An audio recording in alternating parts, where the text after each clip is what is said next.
Shalom Aleichem, encore aujourd'hui on va faire un petit chidouche dans notre paracha. C'est marqué dans chapitre 11, psukim 5 et 6, que Bnei Israël disent à Moshe Rabbeinu, Zacharnu et hadaga asher nochal b'Mitzrayim chinam. Moshe, on se souvient en Égypte, Paro nous donnait gratuit le saumon, hareng, toutes sortes de poissons gratuits. Mis à part ça, il nous donnait aussi un accompagnement à Kishouim, à Avatichim, etc., etc. C'est pas compréhensible. Pourquoi Bnei Israël il se plaint pour le poisson, pour la pastèque, pour les concombres? Ils avaient la manne. Dans la manne, ils avaient le goût qu'ils voulaient. Qu'est-ce que tu as besoin maintenant de venir de enquiquiner, manger? Tu veux manger du poisson, mange la manne, tu auras le goût des poissons. Tu veux des concombres, mange la manne, tu auras le goût des concombres. C'est quoi, qu'est-ce qu'ils voulaient ici, Bnei Israël? Mis à part ça, ils disent gratuit. Rachid sur place, il dit gratuit. Qu'est-ce que Paro il leur a donné gratuit? Paro il leur a donné des coups gratuits, oui. Il leur a donné des cercueils gratuits. Comme ça, Rachid il dit sur place. Mais du poisson gratuit, de la nourriture gratuite, de quoi il parle, Bnei Israël? Alors Rachid il dit non, quand ils disent gratuit, gratuit des mitzvot. Il faut comprendre qu'est-ce qui se passe ici. Il faut comprendre qu'est-ce qui se passe ici. Il faut savoir que dans la Torah, quand on parle de la manne, on voit que la manne elle tombait dans trois façons différentes. La première fois, c'est marqué Beredet Tatal ala Machane, c'est-à-dire qu'il y a des gens qui avaient la manne devant la porte. Ils n'avaient pas besoin de sortir. Ils levaient le tissu de la tente, ils retiraient la main à l'extérieur et ils tiraient vers eux la manne. Dans un autre endroit dans Shemot, c'est marqué Vayetse ha'am velaketu, c'est-à-dire qu'il y a des gens qui la manne ne tombait pas devant la porte, comme on a dit tout à l'heure. Il y a des gens qu'il fallait qu'ils sortent de la maison et qu'ils marchent 20, 30 pas.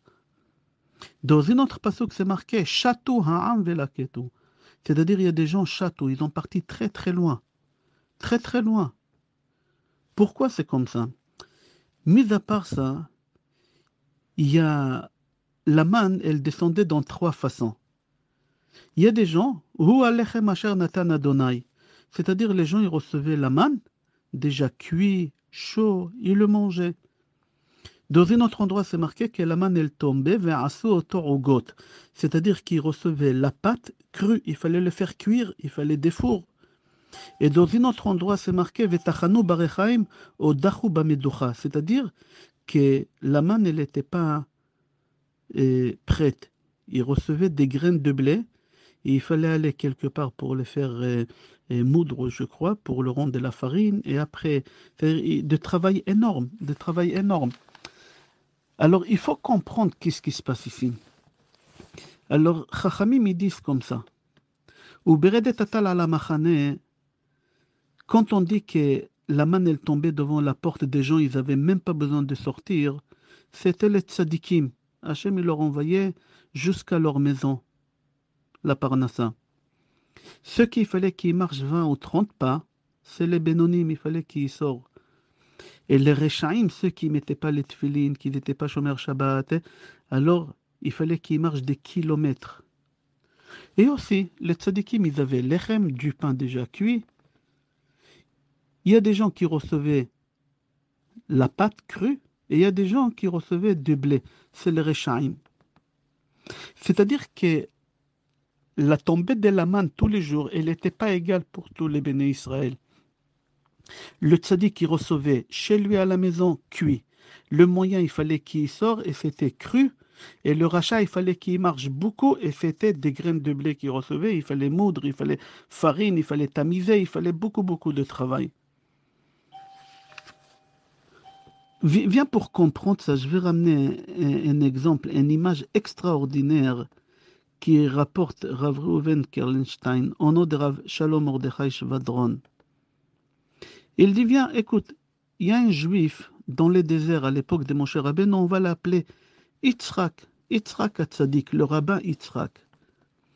Tous les jours, à 3h30 du matin, il se levait tôt, il partait au mikvé, il partait à la synagogue, D'abord, il étudiait Dafayomi, après Chokli Israël, après Korbanot, après il faisait la Tfila, et après Tehilim. Il rentrait chez lui à la maison à 9 heures. Presque 5 heures, il est à la synagogue. Il a l'habitude de rentrer chez lui à la maison, directement il dépose les tfilines et les talit à leur place, et il fait Netilat Yadayim, il fait Amotzi Lechem Min Haaretz.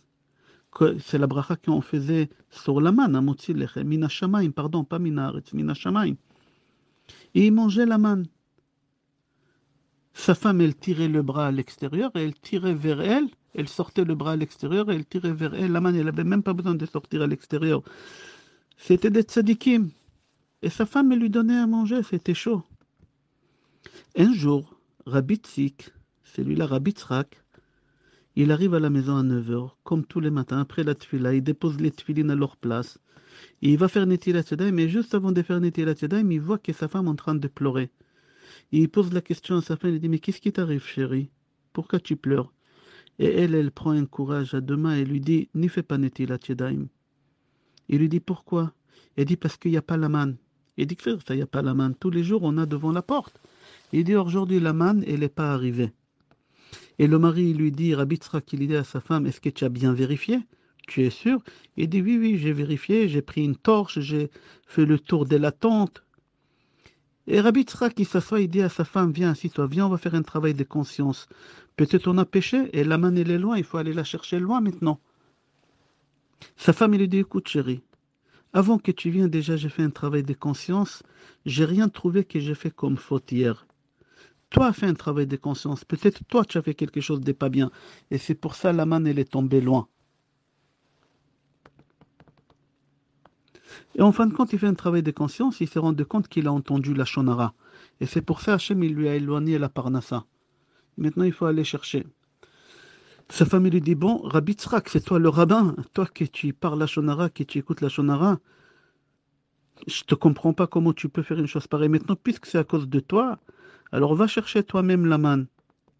Il dit à sa femme, bon, d'accord, alors donne-moi le caddie, je vais aller chercher. Et lui, il sort avec le caddie de la tente. Et il cherche 20 pas, 30 pas, 1 kilomètre. Il a dit quoi? Je suis tellement rachat, tellement loin. Et en marchant comme ça, il y a son voisin qui court vers lui. Rabbi, Rabbi, j'ai un malade à la maison, faites-lui un bracha. Bénissez, faites un bracha pour le malade. Et il n'a même pas fini de dire ça. Il dit au Rav, Rav, je comprends pas, pourquoi vous avez un caddie? Où vous partez faire les courses? Il n'y a pas de centres commerciaux. Il y a rien du tout ici. Le Rav, il dit, je dois aller faire une course.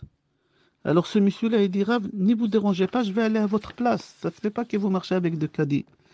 Rabbi Tzrak, il n'avait pas le choix, c'est de lui dire la vérité. Je vais aller chercher la manne. Il dit, quoi? Aller chercher la manne aussi loin? Pourquoi je vous demande la bracha? Votre bracha, elle ne marche pas. Il lui a fait la honte de sa vie. Rabbi Tzrak, il n'a pas le choix, il faut manger, il va chercher la manne. Il marche encore quelques kilomètres et les gens, ils regardent. Jusqu'à qu'il est sorti du camp. Il est sorti de la Machane, c'est-à-dire où il y a les mécréants là-bas. Et quand il arrive là-bas, il voit tous les voyous de désert. Shalom, monsieur le rabbin, viens écouter hier soir à la télévision un film extraordinaire. Et l'autre dit, tu sais, il y a un match PSG hier soir. Qu'est-ce qu'ils n'ont pas fait à l'OM? Et le rabbin, il est gêné, il leur dit, écoutez, laissez-moi tranquille, je viens chercher ma part de manne et je repars. Il dit, reste ici, profite de la vie. Et lui, il a peur, il prend sa part de manne, et il met dans le caddie, et il court chez lui à la maison. Et les gens, ils regardent, il a honte, il transpire toute la route. Et en fin de compte, il arrive à la maison, et il dit à sa femme, j'ai plus l'appétit, je ne veux plus manger, tellement j'ai eu honte. Fais quelque chose et c'est tout. Et sa femme, elle prend l'assiette pour lui servir de la manne qu'il a ramenée. Et elle s'est rendue compte que quoi?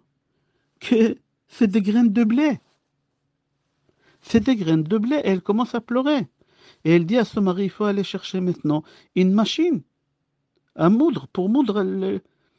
Sa femme, il dit, va chez les voisins. Le problème, c'est que lui, il va chez les voisins, et les voisins, ils ne comprennent pas c'est quoi cette machine-là à moudre le blé pour avoir de la farine. Jamais nous, on a eu une chose pareille. C'était tous des tzadikim. Ils recevaient la manne, tout chaud, tout prêt. Il n'avait pas le choix d'aller voir des autres voisins, des voyous, qui eux, ils avaient l'habitude de recevoir du blé et leur demander la machine, et la machine, elle est cachère, elle n'est pas cachère. Après, il fallait faire cuire. Il fallait faire cuire et va chercher maintenant un plateau, un plaque pour faire entrer dans le four qui est cachère. C'était un problème grave. Et qui souffrait comme ça? C'est tous les gens qui faisaient un péché. Toutes les personnes qui faisaient un péché, ils souffraient comme ça. C'est ça ce que Béni Israël demande à Moshe Rabbeinu, des choses qui ne sont pas compréhensibles à nos yeux dans la paracha. On se souvient qu'en Égypte, on a mangé des poissons gratuits, on a mangé des concombres gratuits, on a mangé des courgettes gratuites, on a mangé de la pastèque gratuite. De quel gratuit tu parles? Rachid pose la question. Maintenant, on comprend, c'est pas gratuit. Gratuit n'est pas payé, on n'est pas travaillé.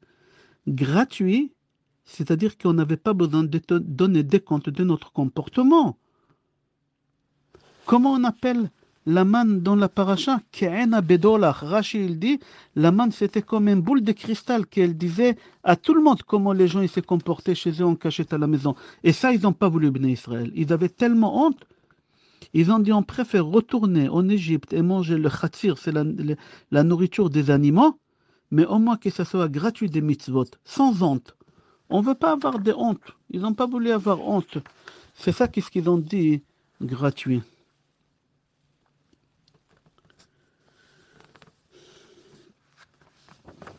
Le Zohar HaKadosh, il dit chatou. C'est quoi chatou? Shtout. Il y a des gens, chatou, qui partaient loin des kilomètres et des kilomètres pour ramener la manne. Le Zohar HaKadosh, il dit, il y a des gens, chatou, shtout, shotim, des imbéciles qui prennent des avions pour aller chercher la parnassa. Et le Zohar HaKadosh, il y a 2000 ans, il dit, il y a des gens qui voyagent très très loin, ils laissent leurs femmes et leurs enfants pour ramener la parnassa.